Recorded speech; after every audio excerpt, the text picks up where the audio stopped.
Hello and welcome back to Energy Inc.'s Thrive Live. I'm your host, Daryl Moak, and it is great to be with you today. Thank you for tuning in, watching our podcast, and we hope that you will get something that will help you again this time from this podcast. Today, we have a very special guest. Her name is Leah Stiles, and she is going to be talking to us about eating disorders. This is Eating Disorder Awareness Month, right along with Black History Month. And so what a great time to bring both of those kinds of things together to talk about health and wellness in our community and to talk about eating disorders. We're going to also loop in and talk about substance use and mental health and other things and how all of this plays a part in our total whole person health. So without further ado, let me introduce to you the CEO of and founder of C-Waves, Miss Leah Stiles.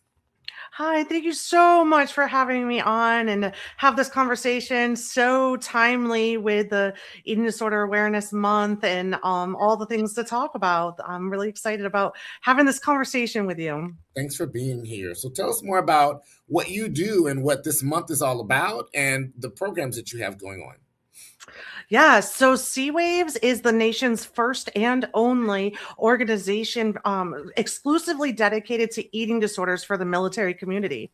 So we know that there's 72,000 veteran service organizations, but there wasn't one that existed for eating disorders. And there's a lot of stigma and taboo and just some old thoughts about what eating disorders are and aren't. And so so much of what we do is around awareness. So this is the month where we really hit awareness and some myth busting. And I always love providing a safe place to answer questions. And, C-Waves, our logo has a lighthouse. And so we say that we're shining a light in the dark on such a taboo topic, but we're also shining a light for those that are still in the dark, right? They need to be able to see the light and know we're here and that their struggles are real and valid. So love the opportunity to be able to talk through these.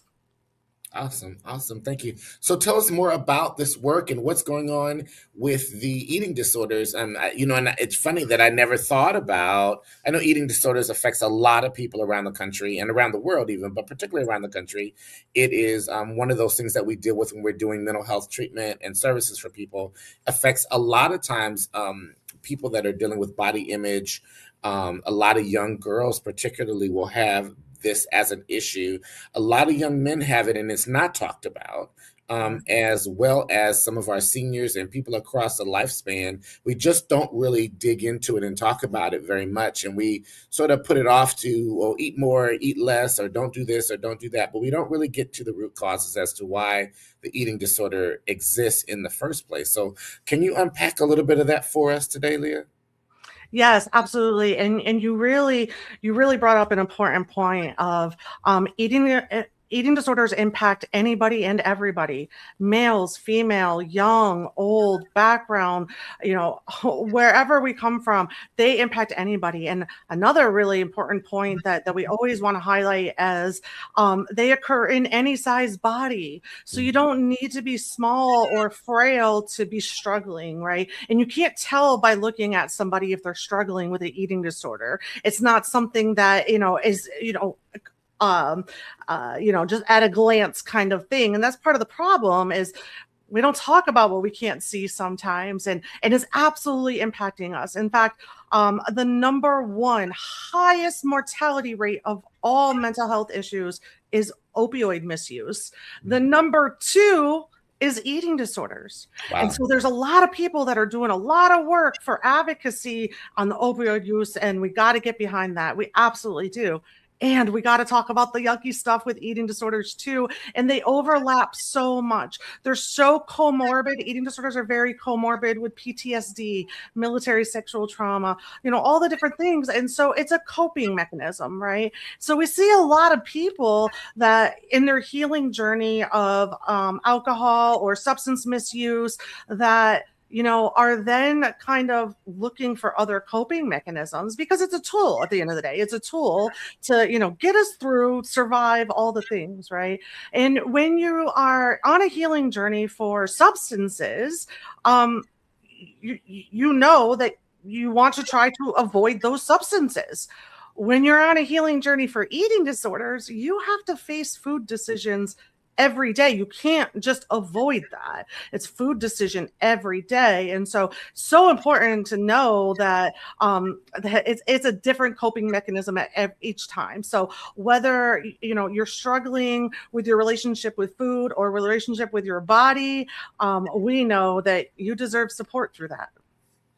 That's interesting. Can you talk a little bit more about this connection between the eating disorders and the opioid crisis that we have going on right now? Well, um, we see that these are both truly tied to a lot of trauma based issues, Mhm. right? And so it becomes a factor of um, what you're exposed to, what's available to you, and just the ways of dealing with things. The way I see them as similar is just the stigma around them, right? With opioid misuse, we kind of, have an idea of what we think of who's using them, and you'd be really, really surprised of how people get started and where it starts from, and kind of the same with eating disorders too. It's really interesting to find out, different people and where it's kind of developed throughout their lives. I had an eating disorder for 30 years. And I served in the military for 20 years.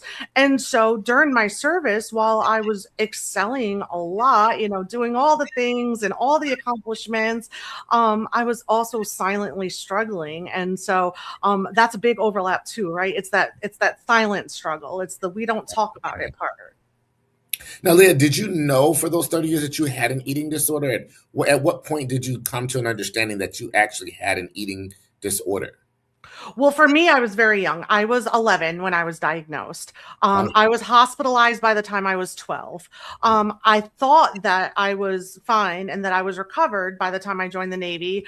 And then my first day of A school, of actual training after boot camp, that day was 9/11.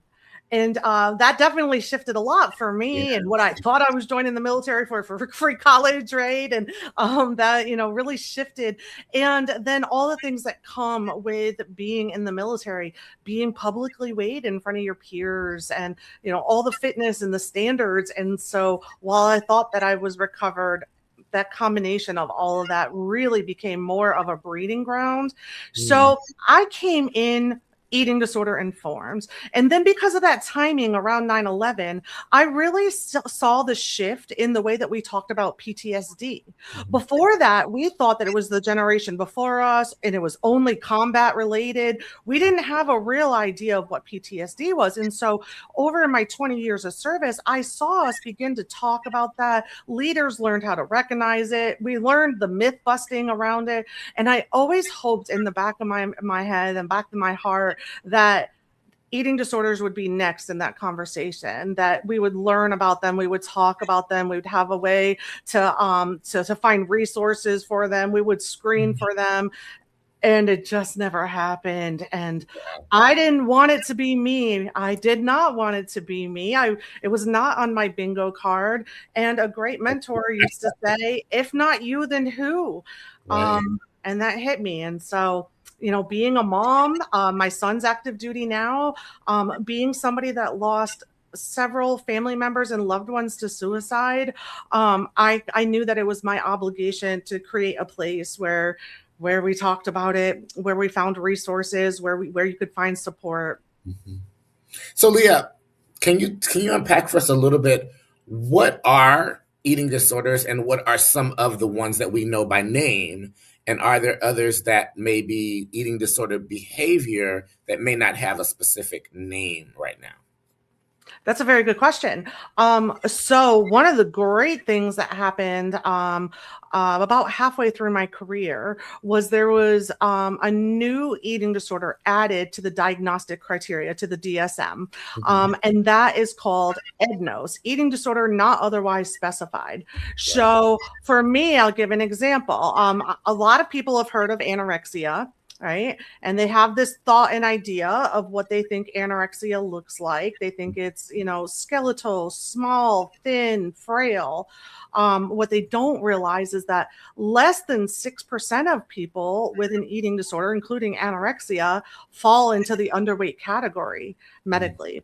So the other 94% of people with an eating disorder diagnosis are not in the underweight category. So for me, in my experience, I very much struggled with intaking food and restriction. And then when I did intake food, I had a purging addiction. I was throwing up for several years. I was throwing up 8 times a day. So that's So bulimia. well, it didn't qualify for bulimia because I've never experienced binging. So to be diagnosed with bulimia, you have to both binge and Binge and purge purge, in a different correct. way. Mhm. So before we added EDNOS, I couldn't get a diagnosis for an eating disorder, even though I was barely eating and then throwing up. And so now, if you look at that, this is more of like the umbrella. If you're struggling a little bit of this one and a little bit of this one, a little bit of this one, Yeah. it kind of covers more of that overarching of different struggles. Which is probably what happens in most people. No one does everything all the time, probably. So there's going to be some variation, which then would speak to how we lose people through the cracks because they don't get an actual diagnosis. And without an actual diagnosis, you may not get an accurate treatment plan, which means it can carry on for a prolonged period of time, ultimately affecting other things.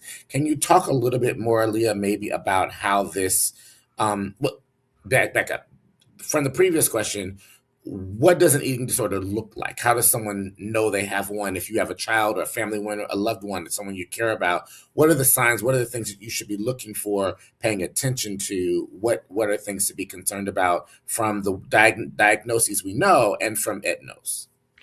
Sure, those are good questions. And there's a very wide variety of answers, but some things that you can look for and listen to. Isolation around food and food-based events. A lot of times I would say, oh, I ate before I came here. Or I would say, oh, I'm keto. I can't eat anything that you have here. So when you start seeing a pattern of repeating, or, you ask about children, do your children not come and eat dinner with you when you're having that? Is there a lot of avoidance around food or food conversations? And then that could go to the other end of the spectrum. Are you recognizing that somebody is eating privately, the wrappers in their room in the middle of the night, that kind of like seclusion and isolation around food? Because we know that food is generally used for social connection as well. So if you're seeing isolation around that, that could be a red flag. There could also be red flags after somebody eats. Now, this was very important to me, especially since I had daughters, that I made it a point to eat dinner in front of my daughters. I didn't want them to see me avoiding food. But then immediately after dinner, I would go upstairs to purge so that they couldn't see and they wouldn't know. But presenting, for those times, I would try to, put on put on like a good front so that they didn't get predisposed to the different things like that. And So did that work? Did they really not know, or did they? Children are often, they know a lot more than we think they do. Were they more aware than you thought they were? they were absolutely more aware than I thought they were, which was a hard part in my healing journey because, as a mom, that's the last thing that you want. And now that they're all grown and we've had conversations, they absolutely were more aware. And a lot of times I do get, parents asking me, what are some things I can do to make sure that my child doesn't get an eating disorder, right? Because we're looking at the numbers, especially in the military community, active duty, and I'm sorry, spouses and children are 3 times more likely to have an eating disorder than civilian counterparts. So some things you can do is watch the words that you're saying. You don't put morality on food. There's no good food or bad food. Like, you don't earn your ice cream because you ate your carrots.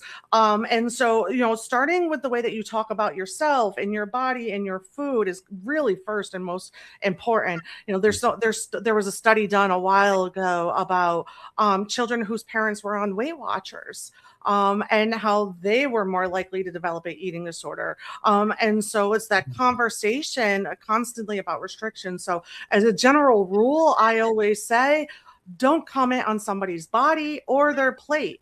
Even if it's well-intentioned and well-meaning, you haven't seen somebody in a while and you want to say, oh my gosh, you look so much healthier now. Don't. You can say, oh, I love your smile or your vibe, or, there's so many other amazing ways that you can compliment somebody. Don't comment on their body or their plates. Why are you going back? Why did you get that much? We see this a lot around holidays too, right? Just as a general rule, let's just respect that boundary in general. That's very interesting that you point that out. I'm wondering, are there other signs and symptoms that families might look for in addition to the isolation, in addition to sort of being sort of weird around food, different around food than they might have been, at another time in the family? Are there other kinds of things that you might see in the physical body? I've heard Mhm. about when people are if bulimia, folks with bulimia may often have some tooth enamel degradation, right? Uh, Mhm. Other things like that. But do you see that? Do you see fluctuations in weight, or any? Do you see any of that? What are some things that you might also see physically that might cue you in if you're not actually seeing any behavior that cues you in? Right, good questions. Yes, if you're looking for like purging, it would be, you know, the routine, going to the bathroom like regularly after meals. When they come out, face red, eyes flush, red, watering. Also on the hands, we see dry skin or callousing from the acid. Definitely tooth enamel. We see a lot of times when people are struggling, they're very cold, hands and feet, cold a lot. Now we could see a lot of low energy around it. And then, there's people like me that I was still running half marathons regularly on a dangerously low amount of calories. Mhm. So you could see like kind of that, there is a range on that, but these are definitely things that you can kind of look for and see, especially in compensation.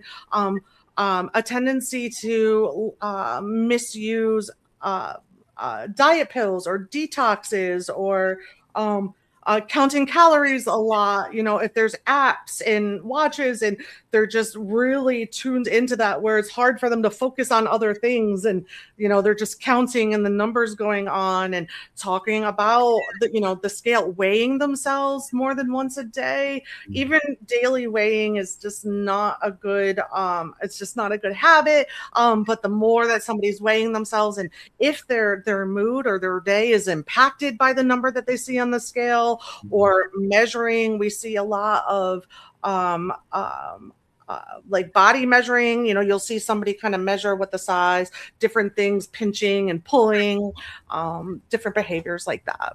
Okay, okay. And this is great. And so you mentioned about with your daughters and your concern with your son now, that who, and thank you for your service, by the way, and for your son as well. And but you mentioned you would go and purge after eating, and didn't know your daughters were observing it or were aware of it or what have you. I appreciate you sharing your portion of the story. That's why we do this podcast. We talk about real people, real stories, and real solutions. That's our little tagline, right? And so we are grateful for you sharing that portion as well. But can you tell us a little bit more about your experience? What led you down that path as a child when you first got your first, prior to your diagnosis? How did you get to getting a diagnosis? What happened that caused your parents, maybe at that age, or for you to say something to someone that led to you actually getting that diagnosis? And then what was that journey like? And do you consider yourself to be over it, or healing from it, or on a continuous journey to continue to be strong without it? Where do you find yourself, and what's the language that you use in recovery as it relates to this? Good questions. Oh, there's a It's a few of lot of them. questions. I'm sorry. I didn't mean to throw out the whole kitchen table at you. It's okay. I'll make my way around to all of them.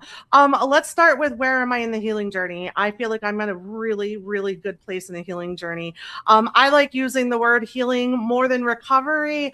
I feel like recovery can be a difficult word because, again, we kind of have this like predisposition idea of what recovery really sounds like and looks like, and it's hard to define. And people are apprehensive about using that term. So I use healing journey because healing is linear, right? And I feel like I've done really good the past few years of being on my healing path.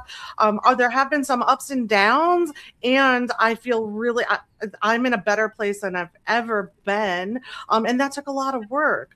But Mhm. to go back to the beginning, and I do have a book coming out March 1st, Yay. and it's interesting because up until last week, I left this part out of the book, and it was the hardest part of the book to write.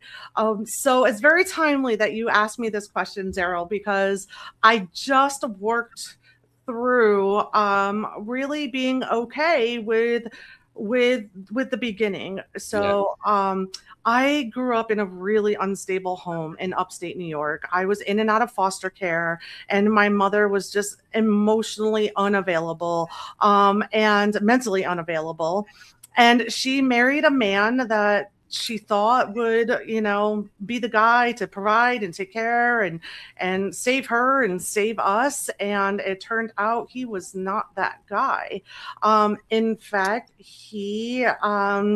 I lost my virginity to him when I was 8 years old. Oh, And when I was 11, I heard him on the phone. He was a firefighter. And I heard him on the phone with another firefighter. And he said that thin, skinny women and females are unattractive.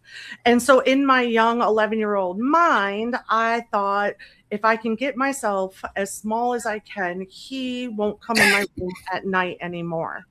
That so I, as soon as I heard that, began restricting to the point where it was only a matter of months before I was hospitalized and diagnosed with anorexia.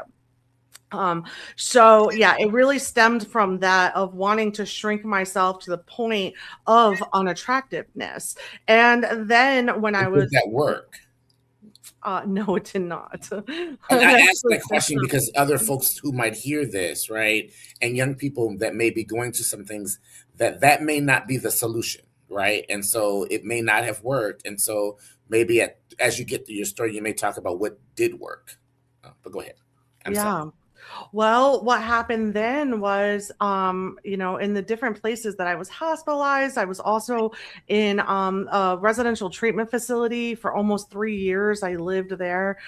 In fact, I'm about to go back and visit them March 2nd. So looking forward to that part to go see where it all happened 30 years ago. But Mm. through these different places, I could only earn privileges to call home to my little brother if I ate my food, 100% ate my meals. And so I had a little friend, you know how teenagers are, that said, well, I can teach you how you can eat your meals and be able to get your phone privileges and TV privileges back then. And then you can get it out of your body and you don't have to have your food in your body. And she taught me how to throw up. Because in Then your I mind, you still wanted to stay thin to prevent anyone from being attracted wanting to you and trying to harm you again. Correct. Yeah. So then there's actually a lot of endorphins that come when you purge, when you throw up. So then I became addicted to the endorphins after purging. So that created that whole cycle of limiting what I eat and then throwing up when I did eat, and that just kind of went on. So what did work? The part that I never wanted to listen to or hear from therapists and doctors and mentors and family members. What worked was facing my trauma and having to work through it and do the healing part. And when you see substance misuse, when you see eating disorders, when you see any other, coping mechanism based issue, oh, the solution is getting to the cause and healing the cause so that the behaviors align from there. And I hated it. Absolutely. It's hard to say it because I remember how frustrated and angry sometimes I would get when people would tell me that, but here I am giving that advice. And so, just to close the loop on the trauma that you experienced as an 8 to 11-year-old, did it stop at some point? And Were you able to get justice in regards to that? When I was 13, he was arrested, and he pled guilty, and he received 6 weekends in jail. Six Um, weekends? 6 weekends, and he got to pick the weekends because the judge didn't want it to interfere with his golf tournament schedule. So it was justice served, probably not so much. And then I returned home to try to live with my biological mother again when I was 15, and it happened again when I was 15. So With the no, same person. yes, So she stayed with him. she did. Mm. Yeah, the family court gave her all the times that I was in foster care and in the residential treatment facility. He was on the sex offender list and there was a restraining order. So every time the judge would give her the option of making him move out if she wanted to allow me to be able to come home. And every time she said she just chose him.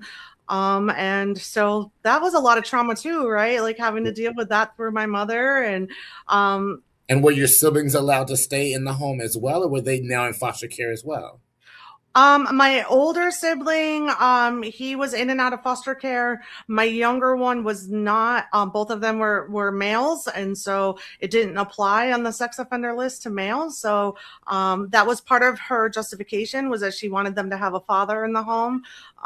So she chose him. And how is your relationship with her and your siblings now? My brothers were kind of very minimally in touch. We're quite strange. I wish them well, but we definitely each went on to live, very different lifestyles. In 2011, I got stationed back in New York, where my biological mother was, and with the advice of a new therapist that I recently started with, she said that she recommended that I try to have a conversation with my mother and tell her, now that I'm a mother, it's so important that our children feel chosen, right? That we feel prioritized and validated. And I attempted to have that conversation with her, and it got very heated, and she kicked me out. And I went up the street to the bar and started drinking my woes away. And I got the phone call from her husband, that same man, that she completed suicide. Oh, I'm so sorry. Wow. And how have you processed that? Well, that's when my eating disorder really spiraled. That's when, I ruptured my esophagus from purging so much. Um, and then that, in combination with other suicides of loved ones in my life, really brought me to my lowest point, to my darkest place. And it required me having to go inpatient multiple times, different levels of treatment, to really be able to address that and heal through it. Mhm, mhm. Well, again, thank you for sharing your story, and processing with us through that. What did it take for you to move out of, if you've moved out, or to get on that healing journey? What has helped you along that journey to heal from both the traumas as well as this eating disorder that has sort of followed you for 30 years? First, I would say my husband has been an amazing support and a blessing, and my family, my children, family meaning internal family and chosen family. Yeah. I didn't luck out so good on biological family, and so chosen family is important, right? And who we have as our supports, and really just having um, just that unconditional love. That's all I was ever looking for as a child and growing up, and through my journey was having just unconditional support. And so that was a huge piece in me learning to value and love myself in the way that they saw me and the way that they loved me. Mhm. How did you get to the place? Because you had said that you had heard at a young age about keeping yourself undesirable. what took place that allow you then to now be married and have children of your own, and obviously to be desirable again, at least to one somebody, right? What was that journey like for you, and how did you do that for yourself? What were the steps, if there are any, to really that portion of your healing? Well, a lot of inner work on self-care and self-love. And again, that's absolutely where I have to highlight my husband. He has never wavered in loving me in any size body. I've been on the spectrum, smaller and larger, and he has made so clear that attraction, love, value, all of those things are not tied to a weight, number, scale, clothing size, body size, Mhm. anything. And so, it's one thing to do the work internally. But when you have somebody around you or in your ear that's kind of tearing down the work that you're doing, it's a very different experience when you have somebody that is solidifying the work that you're doing and validating of like, yes, you are loved and attractive unconditionally. And did you get to a place in your development where you decided, I do want a relationship of some sort, or how did you get to that place where you were open to being desired in that sense? Well, I think initially the desirability I think was, especially as a child, was initially and mostly um towards people that were like predatorial, right? But it, meeting my husband, and we actually, our first day of dating was 9/11. So that we had that whole trauma bond, and meeting that day, and we've been together since then. But it was the defense mechanism was not universal, I guess I could say. It Okay. was just more, situational with different people. Okay. So throughout your lifetime, you had other interests as growing up, like most teenagers and most people would have. So it Yes. wasn't. Oh, that's great. That's great, because I think it's important to talk about that. You don't. One thing that's happening in one aspect of your life does not necessarily mean that it's going to carry over in all aspects of your life, and that you can find peace and joy and love and comfort in other aspects of your life. I love that you talked about the extended family and chosen family, and that's very important for people to recognize that that is a possibility, that you will find people that become family. I wrote a poem when I was in high school going into college, somewhere in that zone, somewhere around 18 and between 18 and 19. I wrote a poem. It's called As Friends Become Family. For me at that age, it was an epic poem because I was long winded, as you can't tell now. And so it was a long poem, but I had a lot of people in my life that had become like family. And they often replaced or stood in the gap for, 'cause can't really replace, but they stood in the place of the people that were missing, or what I thought at the time was missing in my life. And so I can recognize that in what you're saying, and how important it is to have a support system, whether it is your biological support system, or whether it is a close knit circle of friends that you develop over time, or whether you literally seek out the people that you need in your life and find people that will be those kinds of people, you know. Yes. And it's very important. So you've got a book coming out. You're going to be doing some traveling, and you're going to be also, while you're doing that traveling, but some things you're going to be doing here in DC. There'll be some workshops and things you're going to be doing. And can you share a little bit about those workshops? And we will put some information out on our social media for folks to be able to click in and to join you on some of this journey. And also, when your book comes out, you must come back again and share the book, and tell us how to get a copy of it. And let's talk more about the book and the journey. So share a little bit more about the workshops and activities you have coming up, and also about the book. And then maybe you can share also, and we can put this in our our social media as well, where you're going to be around the country if you've got some dates already set up. Yes, perfect. Okay, so next week I will be in DC at the National Eating Disorder Conference. While I'm there on February 19th, I'm going to be giving our signature training, the Military Eating Disorder Awareness and Literacy Training to U.S. vets, which is also in person and virtual. Then from there, I come back to sunny Florida for a couple of days. Then we go back to DC for another event there. Then I go to upstate New York, back to New York, where I'll do my book launch March 1st. March 2nd, I'm going to get to go back to visit Parsons Child and Family Center, which staff that was there with me 30 years ago are going to meet me, and I'm going to get to talk to 12 kids that are there and give them copies of my book and kind of just really inspire them and let them know that there's a life after, what you see and what you do as a kid and a teenager. There's just so much more ahead on your path. So I'm really looking forward to that. And then from there, I head to Louisville, Kentucky to meet with the Face the Fight Coalition, which is suicide prevention, and talk to them about how eating disorders play a role in suicide. In fact, the number one cause of death for somebody with an eating disorder is suicide. So it's so important that we acknowledge this as an issue when we're working through suicide prevention.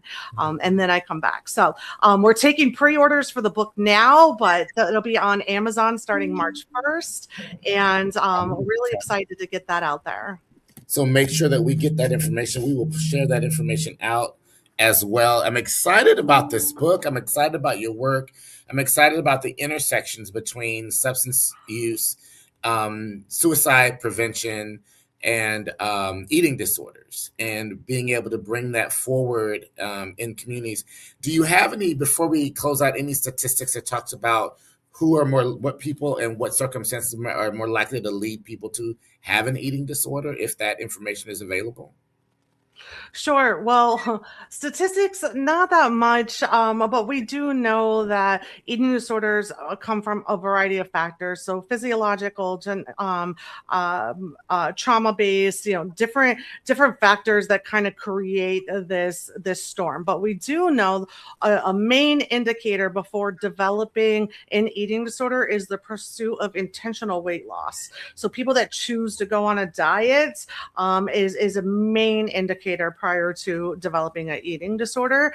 So we want to be really aware of diet culture and all the messaging that's coming. And the Super Bowl commercials were really difficult to watch. And, them trying to sell the Ozempic and the GLP-1s and all of that. That's just messaging. Let that flow right out. Diet culture is at least $64 billion a year. They spend that in the messaging. Don't buy into any of that messaging. And then the last thing that I always love to close on is a kind of our mantra at Sea Waves, and even just my own personal mantra of need a light, be a light. Okay, and we say this in two different ways with two different punctuations. The first one is with a semicolon. So we know the semicolon, what that stands for is suicide prevention. It really stands for your story doesn't end here. So need a light when you're in the dark. If you're still in the dark, that means it's not the end. It doesn't end there. So if you need a light, story doesn't end there. Be a light. So be a light, make yourself a light for others, and you will inevitably find that if you stop and realize you've lit your own path by finding that purpose. And the other way that we say it is with a question mark. Need a light, question mark, be a light. So while you're in that pursuit, be the person that you needed at that time. If you needed an intrusive friend, go be an intrusive friend to somebody. If you needed a mother, go be a mom to somebody. Ask me. I have so many bonus kids, I can't even count. I have a whole lot. I've had bonus kids since I was a kid. Yeah, I tried to name all my bonus kids in the book, and I couldn't even name them all. It would have pages, right? So I needed a mother, so that's what I did. I became a foster mom. I became a bonus mom, and I go out there and do that. If you needed an intrusive leader, Go be an intrusive leader if you just needed a brother or a sister. So I say that, use that to know how to be a light. And then the last thing is, people say, like, what does that mean? How do I just be a light? And I'm going to bring it back to the good old 80s and 90s of the Care Bears, right? And remember, on the Care Bears, on their tummy, they all had a different symbol of who they are and what they were. And so maybe for some of us, you said poetry, maybe that's yours. You would have, poetry, or a music symbol, or a paintbrush, whatever it is that is your special gift, your special sauce. Use that to be the light. It's great that you say that, and you talk about, when you talk about being finding extended family, you're also talking about being able to be extended family for others, right? Yes. And there is something to be said. And for those of you that may be watching this, and you may know this, and you may be thinking it, you may have experienced it, but not had words for it, right? But Mm-hmm. the more we do for others, we also are doing for ourselves. And so sometimes when we're at our lowest point, giving something of ourselves helps to also refuel us, right? Yes.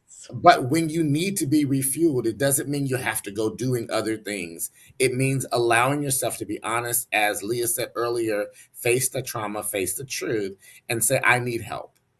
I need support. Yes. And we're not, as humans, we are not wired or designed to do this path alone. If you need help, find anybody, one person, just one trusted person to go on this journey with you. That's all it takes. So, yes, don't do this alone. We're not meant to. It's not supposed to. It's not supposed to be that way. And understand that there is a lot of stigma associated with everything we've talked about. People that have been interested, who've attempted suicide, people who have had substance use issues, people that have had eating disorder issues, people who've experienced trauma. Victims are often re-victimized and re-traumatized by the community in which they're seeking to get support. So understand that it is not an easy journey. And even if you do have people that you want support from or try to get support from, they also may not be well versed. They may be influenced by society that has these stigmas. And so give people a little bit of a grace, especially if they respond to you in a way that is not the way you would like for that response to be. But be honest about that. Tell people about what's going on and how their response has affected you. And if somebody just cannot be there for you, then it's perfectly okay to let them go. Right? It's okay to move on, Mhm. and no harm, no foul, no shame, Just no some good, healthy boundaries, right? Um, let people go when they are not in a place to be healthy and be helpful. You have to let them go, be who they are, right? mhm. But I love, Leah, that you talked about being the light, because we can be the light for others even in the midst of our own traumas and our own challenges and our own struggles, because we are, as you are going through, you've come from something else. So you've come through something even though you're going through something. So there's always something good that you can find in yourself that will give you re-encouragement to say, I can make this next thing too. I've done that. I can make this also. I can do this as well. If you are ever concerned about getting help, or feeling like you want to think about suicide, we have a suicide prevention and suicide information. We're going to put that in the little ticker tape down below in just a moment. But also, you can reach out to get help from any of your local mental health providers. You can call 311 in any major city and county in the United States and get connected to care and support if you need to. And if you're in the DC area and you want to get help, you can call 1-877 1-800 888 we help 887 we help. Oh my goodness, let's put that in the chat too. Now I'm messing up the words for that, but you can call 311 and you can connect it to the Department of Behavioral Health. 8887 we help. Thank you very much for that. I don't know why I got those numbers mixed up today. However, the point is that there's help. If you are not sure where to get help and how to get help, you can reach out to us at Innergy Incorporated at gmail.com. That's INNERGY Incorporated, all one word, at gmail.com. And we will get back to you. We will point you in the right direction. We have people on staff that can help guide you and direct you to where you need to go. In the meanwhile, like us on Facebook, like us on YouTube, like us on Instagram, like us on X if we're still there. And, these days, you never know, some platforms are not our friend. But nonetheless, you can reach out to us and we are happy to be a part of it. If you want to come on and be a guest here and you have a real story, that you want to share that will help us to find real solutions for real people, we will love to have you on this podcast as well. You can again reach out to us at energyincorporated@gmail.com. Leah, we are so grateful that you came, that you shared your story. Again, we are here with Thrive Live on Energy Inc.'s Thrive Live, sharing real people, real stories, and real solutions. Leah Stiles, thank you so much for being a real person with a real story and offering very, very real solutions on how people can deal with substance use, they can deal with mental health issues, they can deal with trauma, and specifically dealing with eating disorders for both those that are civilian and those that are our veterans who have served our country and deserve so much more than we can ever give them. We thank you for sharing your story, for being with us today, and we wish you all the best on the book signing, the book launch, and the workshops and all the programs that you're doing. Thank you for not giving up on yourself, and thank you for not giving up on the rest of us by being able to be the light that you talked about. You are the light, and you are being the light. So thank you so much. Thank you. Take care now.